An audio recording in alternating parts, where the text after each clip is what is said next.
Primeiro livro de Samuel, capítulo 4, nós vamos lidar com todo o capítulo. Entretanto, eu não vou nesse momento fazer a leitura completa, porque ele é bastante extenso, mas nós vamos avançando junto com o texto à medida que avançamos no sermão. Nesse momento, apenas a leitura dos 4 primeiros versículos, primeiro livro de Samuel, capítulo 4. Atenção para a santa palavra do Senhor. Veio a palavra de Samuel a todo Israel.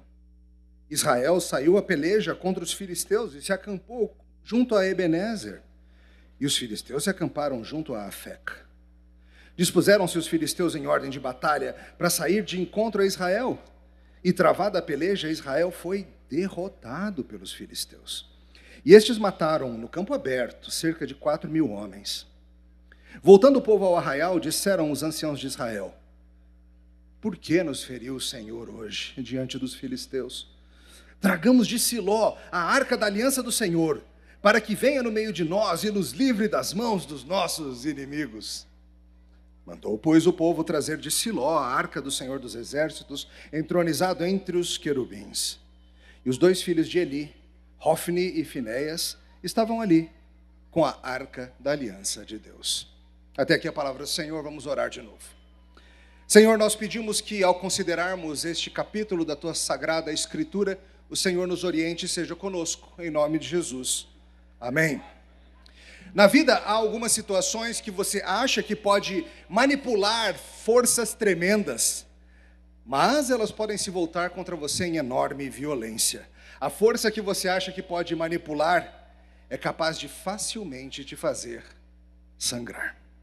Isso ficou muito claro em 2003, numa apresentação de 2 dos mais respeitados ilusionistas do mundo, a dupla Siegfried e Roy. Na época, Siegfried e Roy eram os mágicos ilusionistas. Vocês sabem que não são mágicos de verdade, fazem truques. Eles eram os mais famosos do mundo, não eram novatos, já vinham se apresentando há décadas, e eles eram de tirar o fôlego. Eles tinham, claro, todo tipo de número que você espera desses homens: surpresas, desaparecimentos, truques com espelhos e alçapões, execuções complicadíssimas e ao mesmo tempo inexplicáveis, para quem não conhece o truque. E uma das partes da mística de Siegfried e Roy era o seu esforço de conservação ambiental, em particular com felinos raros. Eles canalizavam boa parte da sua fortuna para proteger grandes gatos, num santuário que eles tinham nos Estados Unidos. Tigres brancos, raríssimos leões brancos. O seu show era muito famoso em Las Vegas, e um dos atos, um dos números mais impressionantes, era justamente quando um tigre subia ao palco para participar do espetáculo. Algo a saber sobre essas majestosas bestas. Um tigre branco de Bengala, embora menor que um tigre siberiano, é bem maior que um leão, tá? O suposto rei dos animais. Um tigre pode passar facilmente de 250, chegando a 300 quilos, enquanto um leão não passa de 200. Os tigres são mais fortes, mais rápidos, mais espertos, melhores caçadores e mais ferozes que os leões. A única medida em que o leão vence o tigre é na força do seu rugido. Será que gato que ladra não morde? Bem, os 2 mordem, mas o tigre morde bem mais forte. Dentre os mamíferos terrestres, apenas alguns poucos, como o urso polar, morde mais forte. A sua patada pode esmagar um crânio de uma vaca ou quebrar a perna de um cavalo. Guarde essa informação. Siegfried e Roy usavam os tigres no seu show, traziam eles ao palco. Imagina um tigre entrando aqui para participar com o pastor Helder. Chega um momento num dos shows, naquele fatídico 3 de outubro de 2003, em que entra o tigre Manticore. O tigre fazia esse show todas as noites, não tinha nada de novo, mas o mago, para a teatralidade da coisa, falou: essa é a primeira vez que ele se apresenta conosco. Todo mundo tenso, como vocês imaginam. Chega um ponto em que Roy, o mago, está passeando pelo palco e então a divergência começa sobre exatamente o que aconteceu. Algumas testemunhas falam sobre Manticore, o tigre, agarrando a mão de Roy com a boca e forçando-o a se ajoelhar, e então pegando com as mandíbulas pelo pescoço, com as presas poderosas que Deus lhe deu, e balançando Roy que nem se fosse uma bonequinha de pano. Sangue para todo lado, Lá nos bastidores, os ajudantes a muito custo e usando um extintor de incêndio conseguem fazer com que o tigre o largue. Ele arrastou o Roy para trás do palco. Depois que ele largou, o tigre foi para sua jaula tranquilinho repousar. O que aconteceu? Muitas hipóteses surgiram. Alguns falaram desde coisas meio maluquinhas, como um mágico rival teria soltado feromônios para deixar o tigre maluco. Uma possibilidade ventilada seria de que o tigre teria ficado sem comida por alguma razão, algum erro da equipe. Essa possibilidade foi investigada, mas foi descartada. Outros falam de uma mulher sentada na primeira fila, com um penteado extravagante. Alguém aqui? Não, todo mundo bem tranquilo. Que teria distraído o tigre e causado alguma reação esquisita. Outros sugerem que o mago ficou desleixado depois de tantos anos. Parou de tratar o tigre com a sombra e cautela devidos, achando que poderia, de fato, domesticar uma força indomável. E olha, é uma boa possibilidade. Roy não morreu, ficou com várias graves sequelas, sua fala, sua mobilidade afetadas para sempre, e o show daqueles dois acabou para sempre. O que aconteceu para que ele viesse a sangrar de maneira tão destrutiva? Como algo que parece que sempre foi a nosso favor, nos leva a um final sangrento, desastroso e aparentemente que não pode mais ser salvo. Hoje nós vamos ver Israel sangrar no palco de Canaã. Israel vem lidando com uma força superior de maneira muito desleixada. Eles vêm achando que o Senhor pode ser domesticado. Eles vêm achando que são intocáveis no seu ato impressionante diante das nações, mas o Senhor está para fazê-los sangrar. Por quê? O que acontece quando o nosso rei permite que sangremos? Por que às vezes Deus faz o seu povo sangrar? Por que Deus faz isso com a gente? Hoje nós vamos ver em resumo em 1 Samuel 4, que a desobediência do povo de Deus pode trazer sérias consequências, mas que Deus se coloca em nosso favor pela sua graça, ainda que nos faça sangrar. Nós vamos ver isso em 3 partes. A primeira verdade que eu quero trazer para vocês nessa noite é que Deus muitas vezes, sim, permite que o povo sofra. Olha de novo o verso 1, para a gente retomar a história. Veio a palavra de Samuel a todo Israel. Israel saiu a peleja, a guerra contra os filisteus e se acampou junto a Ebenezer. E os filisteus se acamparam junto a Afeca. Nós estamos aqui no início do livro de Samuel. Israel ainda não tem rei. Nós estamos ainda, em termos cronológicos, no período dos juízes, um período de fidelidade, infidelidade generalizada, onde cada um fazia o que era reto aos seus próprios olhos. Essa história se dá pouco depois de Deus dar para Ana e Eucana um filho. Lembra dessa história? O nome do menino era Samuel, e ele estava servindo ao Senhor no tabernáculo, que nessa época ficava em Siló. Era um tempo complicadíssimo. O sumo sacerdote se chamava Eli, mas ele fazia vista grossa para o que os seus filhos, Hófni e Finéias, aprontavam. Pouco antes desse capítulo, Deus manda um profeta levar a eles a mensagem de que aquilo tudo vai chegar ao fim, que ele iria fazer a linhagem de Eli sangrar. E rapidamente o texto nos coloca no meio de uma guerra, no meio de uma campanha militar contra os filisteus. Os filisteus eram um povo relativamente novo na região. Os egípcios os chamavam de os povos do mar. Há uma certa controvérsia acerca da origem deles. Mas se você conhece a história da Bíblia, você sabe que são inimigos constantes do povo de Deus. A gente não sabe o que causou exatamente essa guerra, mas o fato é que lá está indo Israel lutar contra os filisteus, talvez disputando algum território ligado ao tabernáculo. Eles foram para a batalha. Eles acamparam no que depois veio a ser chamado Ebenezer. Os filisteus acamparam em Afec, a uns 30 quilômetros do litoral e dos de Siló. E o texto nos diz que Israel apanhou, que Israel sangrou. Morreu muita gente. Na briga em campo aberto, 4.000 dentre o povo de Deus faleceram. Os que sobraram voltaram para suas tocas, para suas jaulas, para lamber as feridas. Imagina, gente, 4.000 pessoas, cerca de metade desse grupo aqui, caindo numa única batalha. E o que acontece então? Olha o verso 3. Voltando o povo ao arraial, disseram os anciãos de Israel, e essa é a pergunta a fazer, por quê? Por que nos feriu o Senhor hoje diante dos filisteus? Tragamos de Siló a arca da aliança do Senhor, para que venha no meio de nós e nos livre das mãos dos nossos inimigos. Mandou, pois, o povo trazer de Siló a arca do Senhor, entronizado entre os querubins, e os filhos de Eli, Hofni e Finéias estavam ali com a arca. Depois da derrota, os anciãos de Israel, um conselho de guerra, se reúne para tentar entender como que a gente perdeu. A gente sempre ganha. Como que a gente perdeu? Note algo bom e louvável. Eles entenderam que, de alguma maneira, quem os fez sangrar foi o Senhor. Eles já lidam com Deus há tempo suficiente para saber que, nas batalhas da vida, sempre vence quem Deus quer que vença. Nenhuma tribo, nenhum exército, nenhuma força militar era capaz de lidar com o Senhor. Isso ficou claro para eles no Êxodo, desde a época de Faraó, os perseguindo pelo Mar Vermelho. Isso ficou claro nas campanhas no deserto. Isso ficou claro à medida que avançaram pela terra prometida, nos relatos do livro de Josué. Se eles perderam, eles têm certeza. É porque o Senhor fez a gente perder. Sabe, nós do povo de Deus precisamos aprender isso hoje também. Nós somos prontos a atribuir aos inimigos de Deus toda a ação que nos fere. Por vezes a gente acha que Deus quer que a nossa vida seja apenas em pastos verdejantes. E esquece que tem vale da sombra da morte também.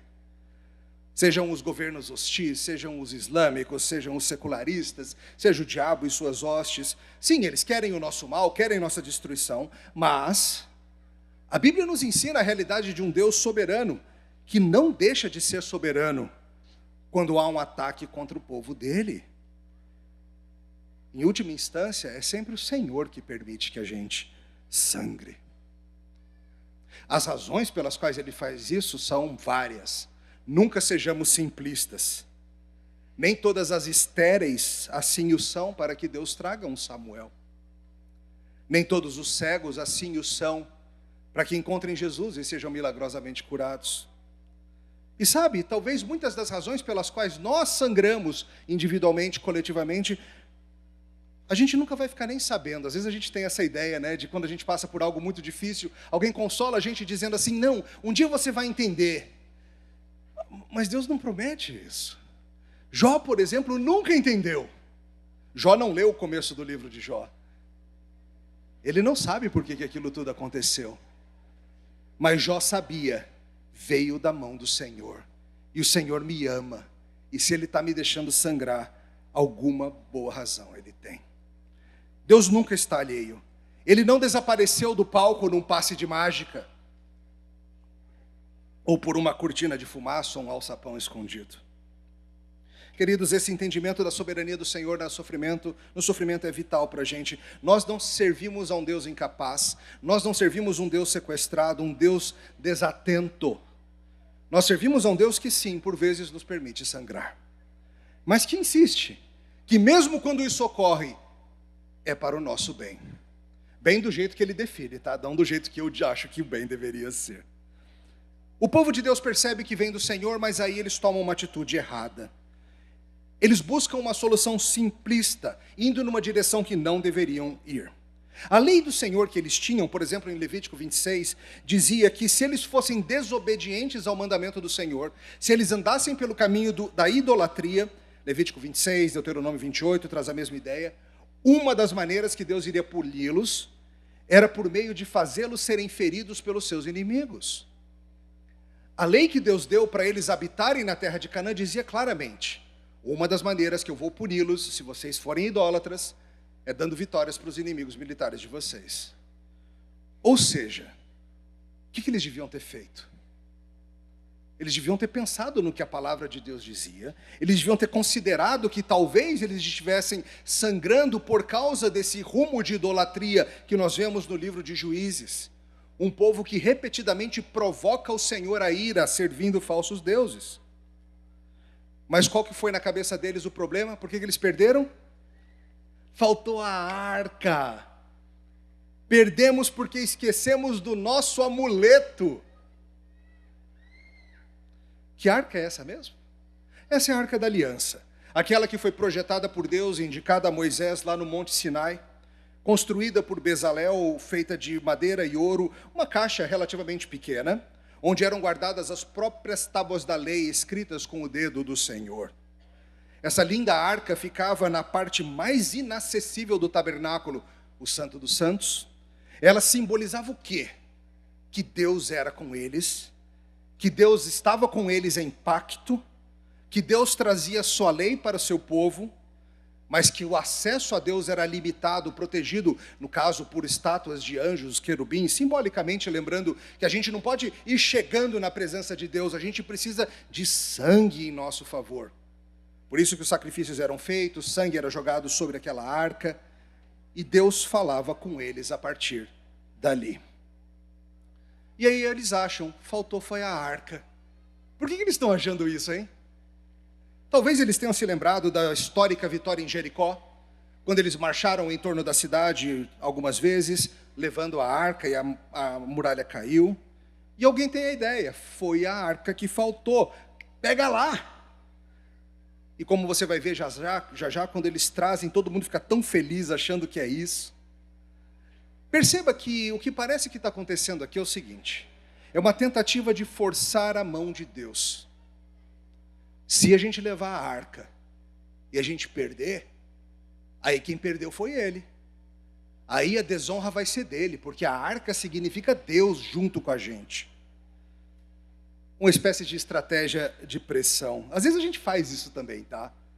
Às vezes a gente acha que oração é isso, é botar Deus contra a parede. Deus estaria obrigado a dar a vitória para eles por causa da sua aliança. Ah, se a gente levar a arca, não vai ter jeito. Deus vai ter que abençoar. Como se Deus fosse um gatinho doméstico. E não algo muito, muito mais indomável. Agora a honra dele está em jogo. Às vezes a gente faz isso, né? Às vezes a gente bola nossos planos malucos e fala assim, vai dar certo porque Deus é fiel. Como se Deus fosse obrigado a abençoar todos os seus planos malucos. A arca da aliança do Senhor está com a gente. Vai dar certo. Mas Deus nunca prometeu isso. Eles violaram o pacto, eles tinham que se arrepender e voltar ao Senhor. Usaram táticas de pressão, que nem vendedores de carro às vezes. Sabe quando você vai comprar o carro e você está meio em dúvida, e ele fala assim, é o último do estoque, hein? Ou ele fala assim, em 3 dias vai mudar a tabela do imposto, do IPJG, alguma coisa assim. Você fica, é isso? Ou então você está tentando comprar uma passagem aérea lá no site da Gol, o que for, e fica anunciando, só tem 2 passagens nesse preço. Aí você fica nervoso, você corre comprar, né? Ou então aquele rapaz que está louco para convidar a moça para sair com ele, aí para pressionar ele fala assim, olha só, já comprei ingresso para a gente ir ver o show do Roupa Nova, ou do João Manô, do Projeto Sola, já reservei o restaurante, já lavei o carro, vamos? Não caiam nessa, meninas. Tática de pressão. É tão comum. Às vezes a gente se coloca em lugares que exigem uma ação sobrenatural da parte de Deus. O diabo sugeriu isso para Jesus, lembra? O diabo falou, pula aí de cima do templo. Ele vai ter que mandar os anjos para te salvar. A gente vive tentando o Senhor, nosso Deus. Eles acham que Deus está obrigado porque eles estão levando a caixa do Senhor, a arca do Senhor. Será que Deus não se importa com a sua glória? Mas a pergunta que eu tenho que fazer para vocês é, será que a visão que eles têm de Deus é adequada? Será que eles não estão culpados de trancar Deus e jogá-lo numa caixinha? Trancar com 9 cadeados, jogar na água e ver se ele consegue escapar? E aí assim vamos para o segundo ponto. Deus nunca deve ser tratado como se fosse um mero serviço, um mero poder em nosso serviço. Olha como a história segue a partir do verso 5.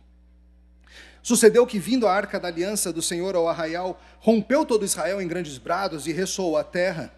Ouvindo os filisteus a voz do júbilo, disseram, que voz de grande júbilo é esta no arraial dos hebreus? Então souberam que a arca do Senhor era vinda ao arraial, e se atemorizaram os filisteus e disseram, os deuses vieram ao arraial. E diziam mais, ai de nós, que tal jamais sucedeu antes, ai de nós, quem nos livrará das mãos desses grandiosos deuses? São os deuses que feriram os egípcios com toda sorte de pragas no deserto.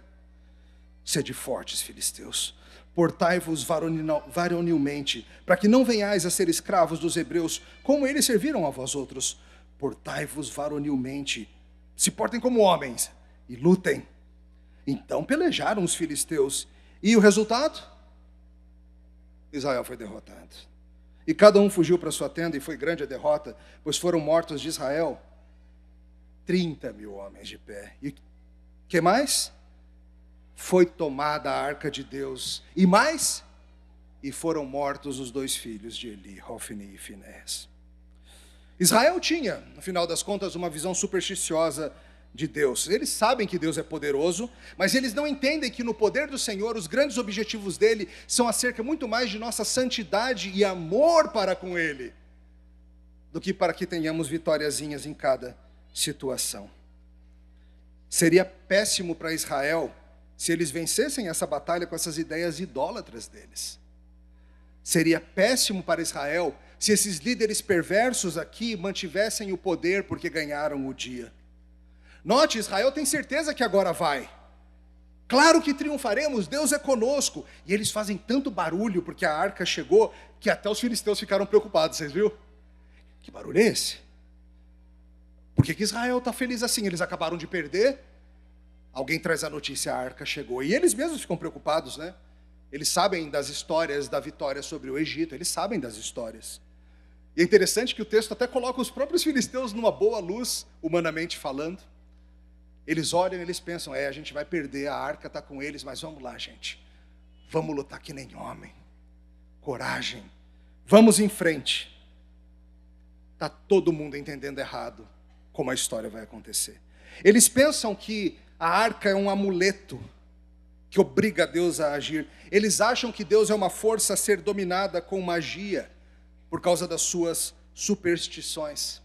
É que nem Simão, lá em Atos 8, achava que o poder de Deus era algo que ele podia comprar. Eles não clamaram ao Senhor como Ana fez em sua aflição. Eles simplesmente agiram da maneira que pensavam poder mover o Senhor. No passado deu certo, lógico que vai dar de novo. Aliás, superstições nascem desse tipo de coisa. Quando você um dia foi fazer uma entrevista de emprego e na pressa, no escuro, colocou uma meia azul e outra preta e conseguiu a vaga de emprego. Próxima vez que você for fazer entrevista de emprego, o que você faz? Você bota meia azul e outra preta, né? Você acha que foi por causa disso? Eles acham que foi porque tinha a arca junto. Não foi, gente, não foi porque tinha um objeto de madeira e de ouro com querubins em cima. Foi porque o Senhor era com eles. E eles confundiram tudo. E eles vão para a batalha gritando, certeza que vamos vencer. Mas o Senhor Deus não pode ser manipulado, queridos. Não há pressão que faça ele mudar os seus planos. Mas nós somos cheios dessas coisas. Na época da Reforma, era muito forte isso na igreja romana. As indulgências, as relíquias, os objetos sagrados, as peregrinações. No romanismo segue assim até hoje. Vá para os santuários romanos do país e de outros países, você vai ver. Infelizmente, dentro da igreja evangélica também, muitas vezes, nós queremos forçar a mão de Deus, achando que se nós tivermos certo objeto na nossa sala, a Bíblia aberta na mesa em certo salmo, fizermos uma oração decorada desse jeitinho, Deus não vai ter opção, Ele vai ter que abençoar a gente. Nós somos culpados de pensar assim. Certa vez, num voo entre Campinas e Juiz de Fora, o avião estava balançando muito, muito mesmo.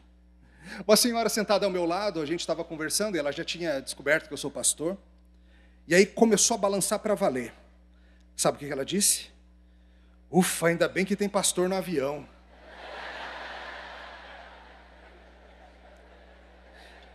Eu não quis aumentar o medo dela, né?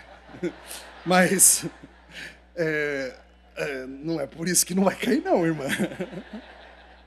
Mas sabe, nós somos assim também, nós muitas vezes em certas fases da vida, nós aumentamos a frequência da igreja. Agora Deus vai ter que me abençoar, estou indo no culto da manhã e da noite. Agora esse emprego sai. Ou então a gente aumenta o dízimo, ou aumenta as devocionais diárias.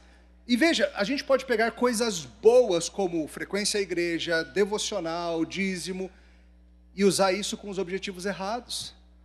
Que nem pegaram algo bom, que era a arca do Senhor, e tentaram usar para forçar a mão de Deus. Essas coisas servem para a gente agradecer a Deus e conhecê-lo e amá-lo. Mas talvez eu te pergunto, você está usando a vida cristã, o estudo bíblico, a oração, a frequência à igreja, a comunhão dos santos, os sacramentos, a pregação da palavra, como um fim de conhecer a Deus e servi-lo? Ou como, de alguma maneira, obrigar Deus a tirar coelhos da cartola para você. É claro que quando nós estamos em aperto, nos achegamos a Deus, a gente vê isso em inúmeras situações na Bíblia, os salmistas, por exemplo. Mas cuidado para não chegar perto de Deus condicionando o seu amor a Ele resolver o seu problema do jeito que você acha que Ele tem que resolver o seu problema.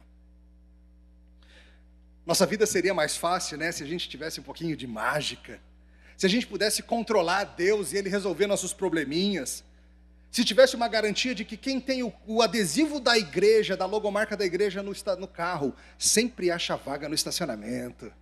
Ainda mais da consciência cristã, que é meio cheio para parar, né? É claro, há momentos em que a magia, por assim dizer, a ilusão, ela é quebrada, e nós nos vemos com a criança doente de madrugada no pronto-socorro, sem vagas no estacionamento, nas presas de um tigre, nas garras dos filisteus. O Senhor é indomável, meu irmão. Você não tem como controlá-lo.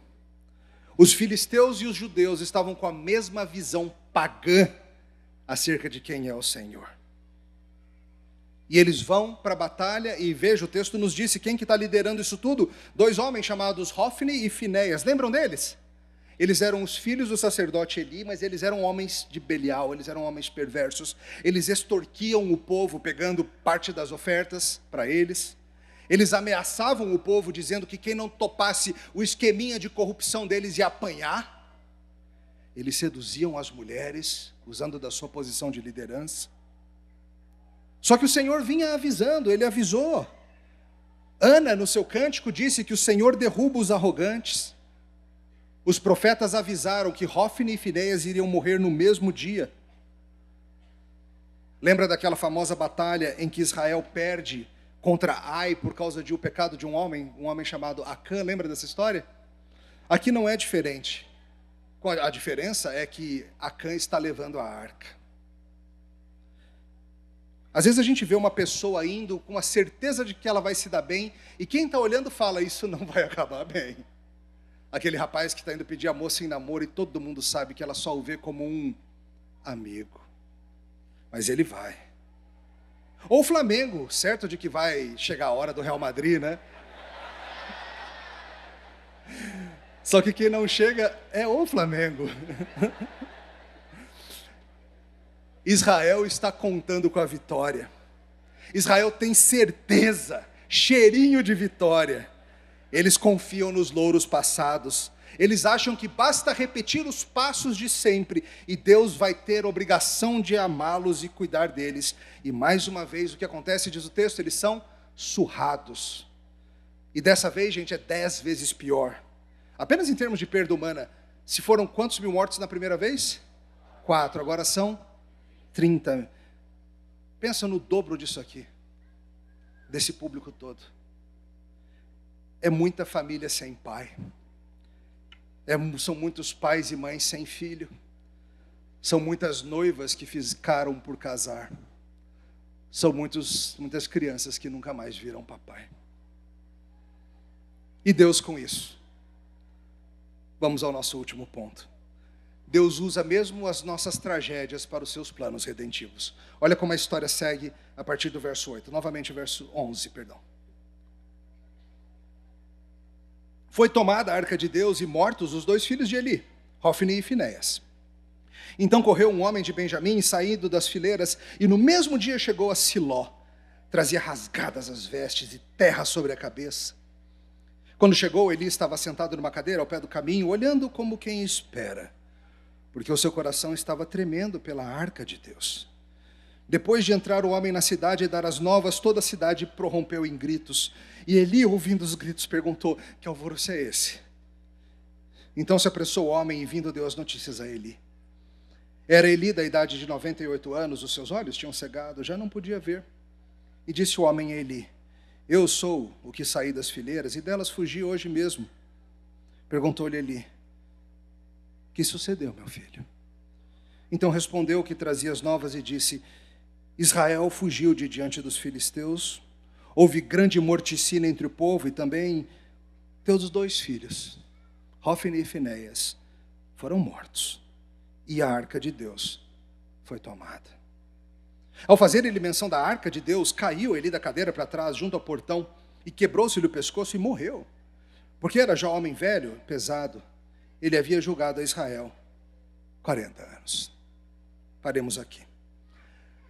A tragédia é grande, morre muita gente, morrem 2 sacerdotes e a arca da aliança é tomada. Os filisteus venceram. Ué, mas a gente estava com a arca. Bem o disseste, estavam com a arca, porque nem isso estão mais. O exército foge que nem barata quando se acende a luz. Cada um correndo para sua casa e imagino se escondendo embaixo da cama, trancando a porta a 7 chaves. Hofni e Finéias morrem. As promessas de Deus estão se cumprindo. Perceba isso. É triste, mas não é de todo ruim. Deus está fazendo Israel sangrar, mas Deus está cumprindo a promessa que ele fez acerca dos líderes maus nesse tudo. A arca é tomada e vai esse homem correndo desde Siló até Siló para levar a notícia. Seria morro acima a direção para Siló. Para ir num só dia devia ser alguém de ótima forma física, ou talvez alguém movido por um senso de dever e tristeza profundos. O texto nos diz que Eli está lá no portão, angustiado. Imagina toda a cidade em expectativa, esperando notícias. O que vai ser dos meus, o que vai ser do povo de Deus e a arca do Senhor. E aí alguém chega e começa a dar um alvoroço. Sabe quando você começa a ouvir um alvoroço e você fica, que isso? O que aconteceu?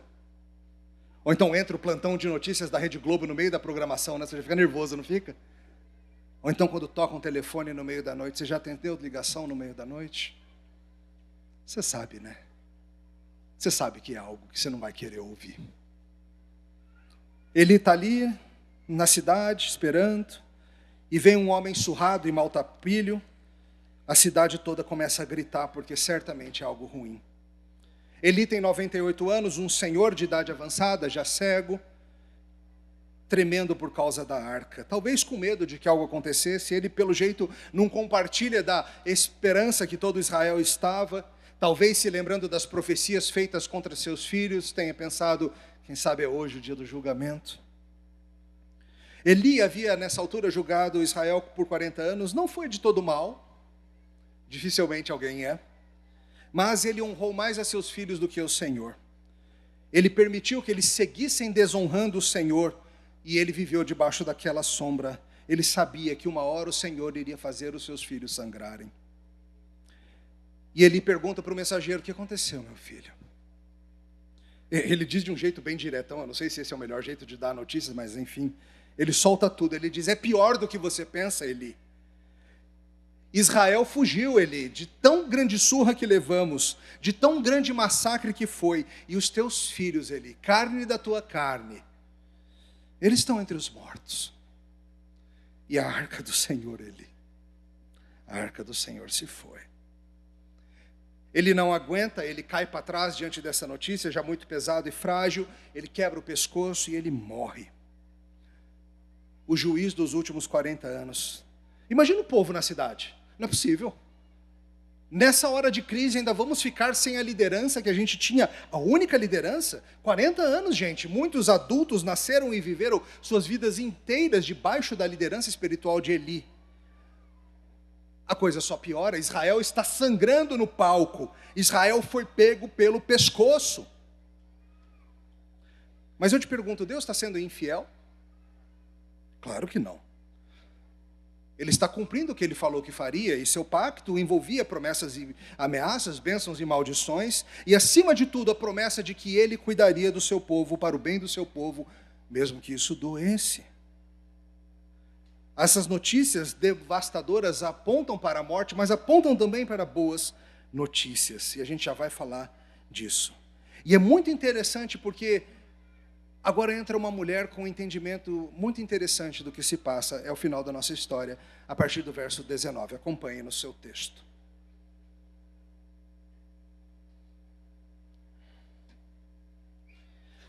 Estando sua nora de Eli, a mulher de Finéias, grávida e próximo ao parto, ouvindo essas novas de que a arca de Deus fora tomada e de que seu sogro e seu marido morreram, encurvou-se e deu à luz, porquanto as dores lhe sobrevieram.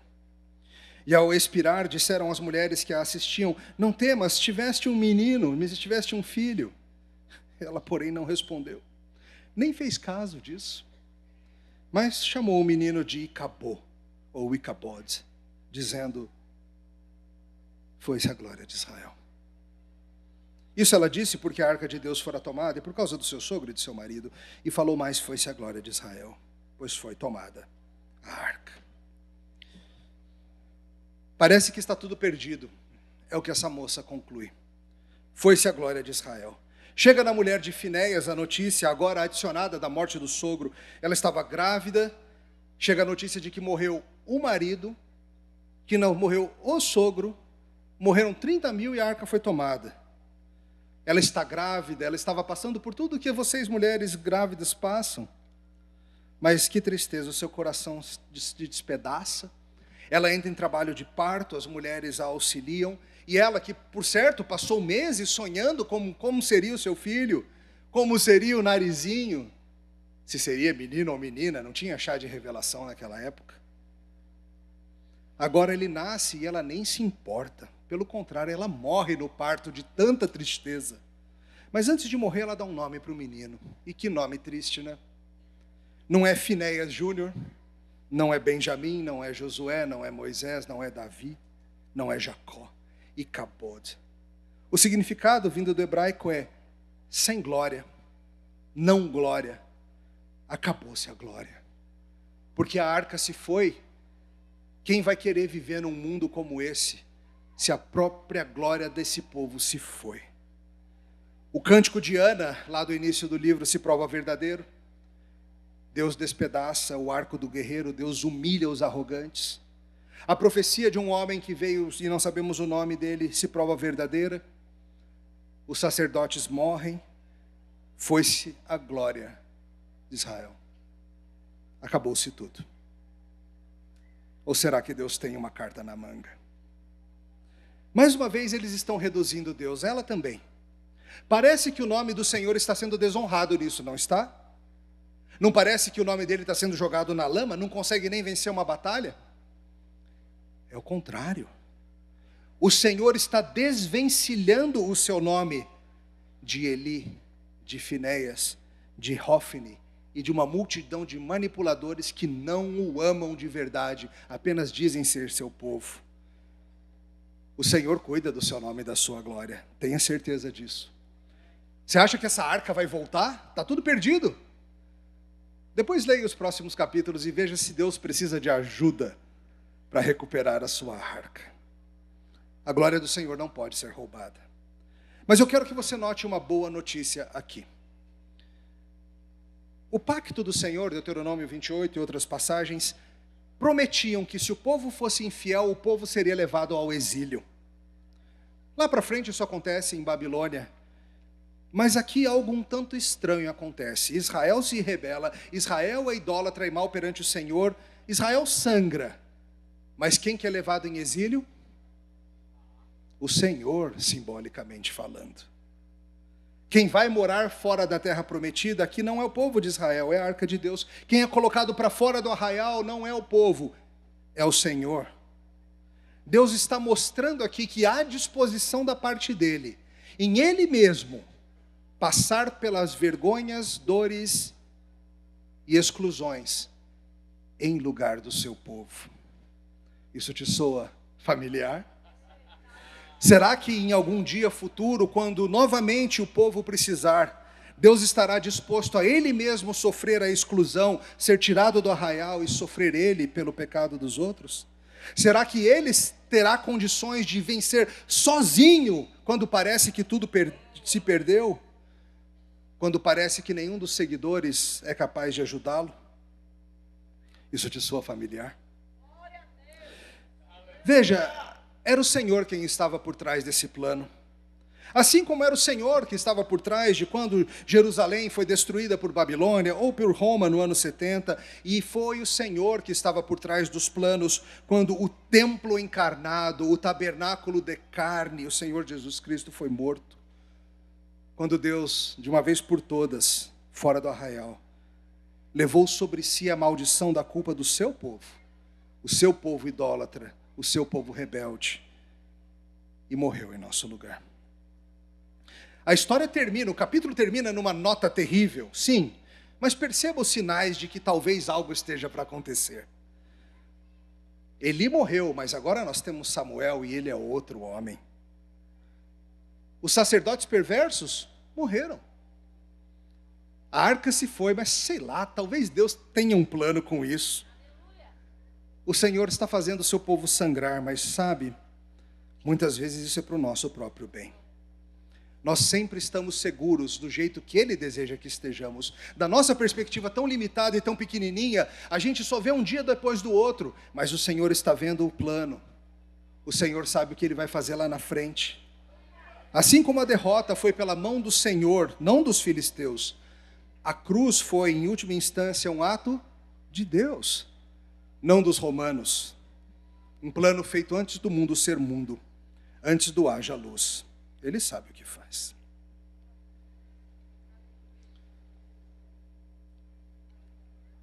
Uma das coisas que esses ilusionistas fazem em seus atos é usar o que se chama redirecionamento de atenção.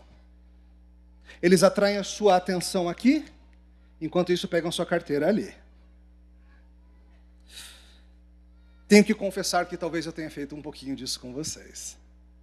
Eu foquei tanto no tigre, e no que o tigre fez, e pelo que o tigre fez, mas a sua atenção devia estar em Roy, o mágico. No dia em que Manticore, o tigre branco, atacou e pegou aquele homem pelo pescoço e o fez sangrar, algo se passou logo em seguida. Enquanto ele era tratado à beira da morte no hospital, Roy, com muita dificuldade, conseguiu dizer uma coisa somente: não machuquem o tigre. Pode ser apenas um caso de alguém que ama o seu bicho, num momento de compaixão, mas muito tempo depois, o próprio Roy esclareceu o que aconteceu naquele dia. Não era um ataque, era um resgate. Como assim? Roy Horn explicou numa entrevista que os fatos foram assim.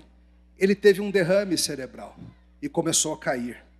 Manticore, o tigre, percebendo que algo ruim se passava com ele, fez o que um tigre faria para proteger os seus. O que ele fez?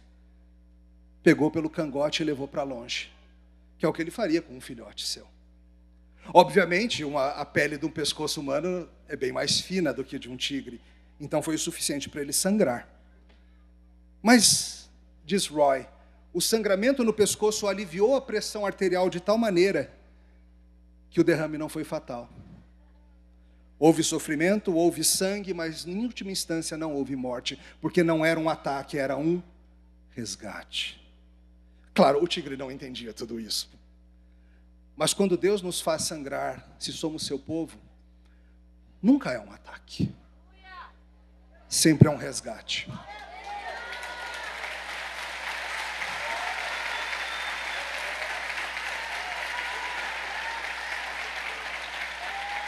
Naqueles dias em que parece que o Senhor é contra você, como parecia ser contra Jó, naquelas noites de oração solitária em que parece que até o Todo-Poderoso se tornou seu inimigo, entenda, nunca é um ataque do Senhor, é um resgate. Talvez Ele esteja te fazendo sangrar. Eu não posso dizer todas as razões. Talvez seja para te livrar da sua idolatria, talvez seja para fazer você confiar mais nele, talvez seja para te humilhar, talvez seja para te lembrá-lo do seu amor, talvez seja para te voltar para Cristo. A gente não vai entrar aqui nos oráculos eternos de Deus. Se nem Jó entendeu o que ele passou, eu não vou entender tudo o que eu passo, mas eu já experimentei que o Senhor já me fez sangrar para me livrar de mim mesmo mais de uma vez. E eu acho que já aconteceu com você também. Se não aconteceu, ainda tem tempo. Mas no que diz respeito ao Filho de Deus encarnado, quando Deus o fez sangrar na cruz, naquele palco de maneira espetacular, onde ele foi morto perante judeus e romanos, perante principados e potestades, perante o sol, a lua e toda a criação, muitos não tinham ideia real do que se passava. Muitos achavam que ali tinha acabado a glória do Senhor. Naquela cesta maldita, muitos diriam: foi-se a glória do Senhor. O Filho de Deus morreu, mas era um resgate. Não um resgate perpetrado por uma majestosa fera do campo, agindo por instintos, mas um resgate que o rei dos animais, o rei dos anjos, o rei dos humanos, o rei de céus e terra, o rei dos reis, despido de sua glória, fez em nosso favor. Na cruz do Calvário, quando a luz do mundo se apagou, teria sido bem propício dizermos: e acabou, foi-se a glória. Agora que está tudo perdido, Deus veio ao mundo e a gente o matou. Mas você acha que o Deus Filho permaneceria no exílio da morte? Claro que não. Porque mesmo quando parece que os inimigos do Senhor triunfaram, o Senhor tem um plano. Foi assim na montanha da caveira, quando parecia que a glória de Israel estaria perdida para sempre, quando parecia que naquela tragédia sangrenta a luz do mundo seria apagada para sempre. Mas Deus tinha um plano. Como Deus tinha um plano aqui, eu te chamo a continuar lendo a história. Mas a pergunta é: será que quando Deus leva seu filho à morte, Ele tem um plano para voltar ou não tem? Seria sempre temporário. Parecia que a luz do mundo estava apagada, mas não era um ataque. Era um resgate. Sangrento, mas suficiente para nós. Aleluia.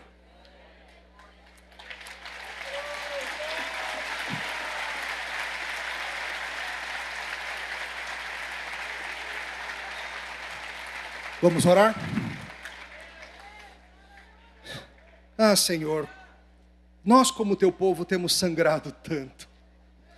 Tem dias em nossa história registradas nas Escrituras, tem dias na nossa história registrada na época da Reforma, na Igreja Antiga, na história das missões, tem tantos dias em que o Senhor permitiu que nós sangrássemos. Confessamos que às vezes nós nos rebelamos, às vezes nós olhamos e até desconfiamos do teu amor. Perdoa-nos por isso. Agradecemos porque no pior dia da humanidade, naquela sexta-feira maldita, o Senhor mesmo sangrou. E aquela sexta deu início à grande transformação, à remissão dos nossos pecados, ao perdão em Jesus Cristo. Agradecemos porque sabemos que todo e qualquer sangramento que venhamos a ter daqui até o final do mundo é parte do teu plano. Coopera para o nosso bem, avança a igreja, fortalece a fé, exalta Cristo. E um dia Ele volta para pôr fim nisso tudo. Esperamos, Senhor. O Espírito diz: vem, e nós, a noiva, dizemos: vem, Senhor.